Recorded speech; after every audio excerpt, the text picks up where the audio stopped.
What's going on in the spy movie world? Trust No One, Fubar, Heart of Stone, Argylle, The Wild Wild West, and of course Mission Impossible Dead Reckoning Part 1 are just some of the upcoming spy movies or series that we'll fill you in on today in our Spy Movie News, June 27, 2023. Hi, this is Dan from SpyMovieNavigator.com and our show, Cracking the Code of Spy Movies. Let's get to the latest, exciting spy movie news. July is shaping up to be a huge box office month. Barbie and Oppenheimer open July 21st. And of course, there is that small spy movie that nobody's talked about really. Oh wait, no, maybe there has been a lot of hype about this one. Mission Impossible Dead Reckoning Part 1 finally opens on July 12th in the US. More on that release in a bit. Also, the Writers Guild of America's strike started on May 2nd, 2023. So, we're now 56 days into this strike. In case you were curious, as we were, how long do these strikes tend to last? Well, the 1985 strike only lasted 2 weeks. However, the other 5 strikes in WGA history lasted from 95 to 154 days. So maybe we're here for a while. So let's take a look at some of the upcoming spy movies and series. Fubar. Well, we'll start with the hit spy series Fubar. If you are a spy movie fan and have Netflix, this is a good series to watch. It stars Arnold Schwarzenegger, so you know there will be some humor along with the spy action stuff. And oh, yeah, tell us if you've heard this one before. The star is a recently retired CIA agent. If you haven't, you'll hear that theme again later in this episode. Monica Barbaro, who played Lieutenant Natasha Phoenix Trace in Top Gun Maverick, plays a pivotal role in this series as well. We won't spoil what it is, but this does have a bit of a True Lies feel to it. Now, for the news on Fubar. This Netflix series debuted at number 1 on Nielsen's weekly streaming ratings. They say that 1.5 billion minutes of this series were streaming during its first 4 days. Billion with a B. That's crazy huge. And Variety reported that Fubar hit just under 89 million hours of watch time in those first 4 days, which is even larger. So, no matter who you ask, Fubar is a hit. So, it should come as no surprise that Netflix announced that there will be a season 2 of the series. The tweet that Netflix used to announce Season 2 includes some bloopers that contain some R-rated words. We're sure you know that Fubar is an acronym for Effed Up Beyond All Recognition. So, these outtakes are a great way to have some fun with the series title. Alright, so let's turn to Trust No One. We are talking about the upcoming Israeli series that should frighten anyone who uses an electronic device. There are a few movies with this title, so we want to be clear. This is the upcoming series about cyber warfare and the security state. As co-creator Daniel Amsel says in an article on Variety.com, quote, Israel has become one of the largest global exporters of spyware, says co-creator Daniel Amsel. Quote again, only those technological weapons can undermine democracy and lead to the death of truth. So we wanted to thread those very sensitive topics into an entertaining and fast-paced thriller that deals with the loneliness of leadership and the difficulties of parenthood, among other themes, unquote. Amsel goes on to say, quote, 5 tech giants hold about 90% of the data from all people in the Western world, unquote. And quote again, that means every bit of information about everyone you know is only 5 hacks away. And that's not just an Israeli problem, although we're using an Israeli case in order to showcase it, unquote. Wow. So yeah, this is a problem. We're eager to see what they do with it in this series. Trust No One is slated for broadcast in Israel later this year. As of this recording, worldwide distribution hasn't been finalized. The Old Man.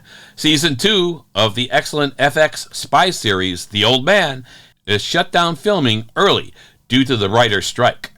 Due to the strike and some needed rewrites in Episode 5, they've only completed filming the first 4 episodes. Filming will resume when the writer's strike ends. In the meantime, if you haven't seen season 1, you can stream it on Hulu, which is FX's streaming partner. In case you didn't know, this hit series is about a retired CIA agent, this time played by Jeff Bridges. A retired agent. Where have we heard that before? Or again? Anyway, Bridges is joined by John Lithgow and a strong supporting cast. We expect to hear of more of these types of delays as the strike wears on. We'll keep you updated as we hear more about the old man. Heart of Stone. Gal Gadot and Jamie Dornan's upcoming Netflix spy movie, Heart of Stone, dropped its first official trailer a week ago. You can see the trailer on YouTube. The tagline for Heart of Stone is, quote, Gal Gadot is Agent Rachel Stone, the only intelligence operative who stands between her global peacekeeping organization and the loss of its most valuable and dangerous asset, codenamed the Heart, unquote. Jamie Dornan plays MI6 agent Parker. Aaliyah Bhatt plays hacker Kea Dewan. You may not know her if you don't follow Hindi movies, but she is an actress you need to know. She is one of the most popular actresses in Bollywood. For spy movie fans, Bhatt was excellent in the 2018 spy thriller Razi as the lead character Saimat Khan. If you haven't seen Razi, it is currently available as part of Amazon Prime. We liked that movie a lot. Gal Gadot has talked about wanting to lead a spy movie franchise like James Bond or Mission Impossible, and she's quoted on MovieWeb.com, quote, I realized that there was an audience for a female action protagonist. I grew up watching Bond and Mission and Bourne. I wanted to create a really strong, female-driven action movie that is for everybody, not a male story that's been done many times already, unquote. But to do that, she doesn't believe that this should be a gender swap. As she also told MovieWeb.com, quote, I wanted to show a great story about a female character who is doing it in the action genre, right? She is thriving, but at the same time, how many times have they just switched gender? They take a story that's all about the men and they just change it to a woman, and then they go shoot it? To me, it was so important in the DNA to make Heart of Stone a little different, because men and women are different. They're built differently, they operate differently, unquote. We've been talking about Heart of Stone for a while now and are looking for its premiere on August 11th, 2023 on Netflix. Argylle. Our friends at the Spy Command tell us that the Matthew Vaughn directed movie Argylle finally has a release date. Yeah, this is the movie we've talked about in numerous spy movie news episodes since we first mentioned it in our July 27, 2021 episode. Argylle is based on the yet-to-be-released novel of the same name by Ellie Conway. That novel, by the way, has been delayed again. In our September 27, 2022 spy movie news episode, we told you that the book's release was delayed until March 2023. Well, the book is now slated to be available on January 17th, 2024. As for the movie, the Apple TV website says, quote, the spy thriller Argylle follows the globe-trotting adventures of a super spy named Argylle across the U.S., London, and other exotic locations, featuring a star-studded, award-winning cast, including Henry Cavill, Sam Rockwell, Bryce Dallas Howard, Bryan Cranston, Catherine O'Hara, John Cena, Dua Lipa, Ariana DeBose, and Samuel L. Jackson. That is one heck of a cast. Well, Argylle has been given a February 2nd, 2024 global theatrical release date and will be released on Apple TV Plus at a later date. The Wild Wild West. Again, we can thank our friends at the Spy Command for giving us a heads up on this next one. Fans of the 1960s TV series The Wild Wild West can now stream the 104-episode series on Amazon Prime. This is one of our favorite series from the 60s, and we're actively watching this one now. It's a great series. James Bond fans will recognize a very large actor with a less pronounced smile here. Take a guess who? And an actress who was named after your father, perhaps? In a few of these episodes. Check it out. James Bond. We've heard of James Bond. And speaking of Bond, we found an interesting article on metro.co.uk where Britt Eklund shares her thoughts on today's Bond women compared to the Bond girls when she made The Man with the Golden Gun. As she put it, quote, "There are no more Bond girls. They are Bond women today. They have it with the political correctness and the Me Too. They have a much better time than we had. But I don't think that the end product is as fun as ours were. Because we were pretty and we had good bodies and we didn't try to look sexy. We just were," she told the PA news agency. Again, quote, "Today everything is so, don't do that because we'll upset that side. We didn't have anything like that. We just went out there. We were always in a bikini, and all these people are fully dressed, very typical, but it was a job, and we did it. So I think today the Bond women have it, from a political correctness point of view, in a much better position, but I think we had more fun," unquote. So, looks like she thinks that there is both good and bad with the changes in the Bond women.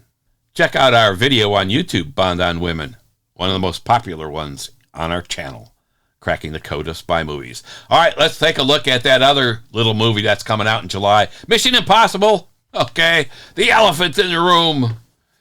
Mission Impossible Dead Reckoning Part 1. It's finally here, well, in 2 weeks. To us, the release schedule on this one is head-scratching, as the dates have been changing, mainly being pushed up, not delayed now. Stick with us on this one, it gets weird. The movie premiered in Rome on June 19th, 2023, with most of the cast in attendance. We had our covert agent John in attendance on the Spanish Steps as Cruise appeared and spoke. We put that out on our Facebook page. Check that out. There was also a premiere with Cruise and McQuarrie in attendance in Abu Dhabi on June 26th, as some of the movie was shot in the Liva Desert in Abu Dhabi. The big release dates are in the second week of July. The UK release date has been moved up a day to July 10th. The official US release date has been moved up to July 12th, along with a slew of other countries. The rollout continues through the July 21st, 2023 release date in Japan. Now, for the odd part. We've purchased tickets to see an early access showing in the US on July 10th. These tickets are available to anyone, not just the press. We've looked at theaters across the U.S., and they all have an early access showing on July 10th. Plus, we can buy tickets for regular showings on the 11th. So what is the real release date? I guess it doesn't matter, but they sure have made this convoluted. Our guidance to you is that if you want to see the movie as early as possible, check your local theater to see if it's offering early access. See it before the spoilers come out. All right, here's another issue. It appears that Tom Cruise is not happy with the release plan due to the aforementioned movie Oppenheimer. We were wondering if this is part of the reason for the release date being pushed up a few days. The issue, according to cinemablend.com, has to do with IMAX theaters and the limited number of them compared to the deluge of movies being released on IMAX. Indiana Jones and the Dial of Destiny, Barbie, Oppenheimer, The Flash, Spider-Man Across the Spider-Verse, Transformers Rise of the Beast have all been jockeying for position on the IMAX screens this summer, altering release schedules. We're not sure, but with everything being delayed and now coming out after COVID, we may just have a temporary glut of these movies. However, with fans wanting to see action movies on larger screens, this may be a problem for some time. So why is this a problem for what has been one of the most hyped movies of the summer, Mission Impossible Dead Reckoning Part 1? Well, Oppenheimer has a guaranteed 3-week window to show on IMAX screens. Given that it releases 10 days after Dead Reckoning now, the window for Cruise's movie is quite short, causing Cruise some consternation. These schedules don't just pop up. A little planning may have given more runway to the Cruise and company, but who knows. In memoriam, actor Sergio Calderón has passed at the age of 77. Calderón is probably best known for his performance as Captain Villanueva in Pirates of the Caribbean at World's End. However, He earned a SAG card after his performance as Alfonso in the spy movie The In-Laws. He also played Jose in Men in Black. Treat Williams. Treat Williams passed at the age of 71. Williams received Golden Globe nominations for his performance in Hair, Prince in the City, and A Streetcar Named Desire. He also received a Primetime Emmy nomination for his performance in The Late Shift, playing Michael Ovitz. Spy movie fans will know him from Marathon Man and The Eagle Has Landed. Actor George Maharis has died at the age of 94. Maharis was nominated for a Primetime Emmy in 1962 for his performance as Buzz Murdoch in the TV series Route 66. Spy TV fans will recognize Maharis for his role as Thomas Bachman in the Mission Impossible series episode The Fountain. Maharis also played Sergeant Chip Slater in the movie The Last Day of the War. Actor Barry Newman passed at the age of 92. Newman was nominated for a Primetime Emmy for his role as the title character in the TV series Petrocelli. Spy movie fans will recognize Newman as William Matheson in the movie The Salzburg Connection. Actor, comedian, and writer Mike Battaglia has passed away at the age of 52. Battaglia is probably best known for his performance as Dennis Markowski on Breaking Bad. Spy TV fans will recognize him as Ziad in 3 episodes of the TV series Sleeper Cell. Actor Paul Jeffrey passed at the age of 68. He is probably best known for his performance as Percival in the movie Excalibur and Lord John Clayton in Greystone, The Legend of Tarzan. Spy movie fans will remember Jeffrey in the role of Simon Tate in the BBC drama Spy Ship. John Beasley. Actor John Beasley, known for his performance on Everwood, The Soul Man, and others, passed at the age of 79. Spy movie fans will remember Beasley for his performance as General Lassiter in The Sum of All Fears. Austrian actor Peter Szymanowski died at the age of 76. He is best known for his performance as Winfried in Tony Erdmann, which he won and was nominated for a slew of international awards. Spy movie fans will remember him for his role as Manfred Brum in Assignment Berlin. All right, that's a wrap. This has been Dan from SpyMovieNavigator.com and our show, Cracking the Code of Spy Movies. Please subscribe to our show wherever you listen to podcasts, and subscribe to our YouTube channel as well, the same name, Cracking the Code of Spy Movies. Thanks for spending time with us. We appreciate it.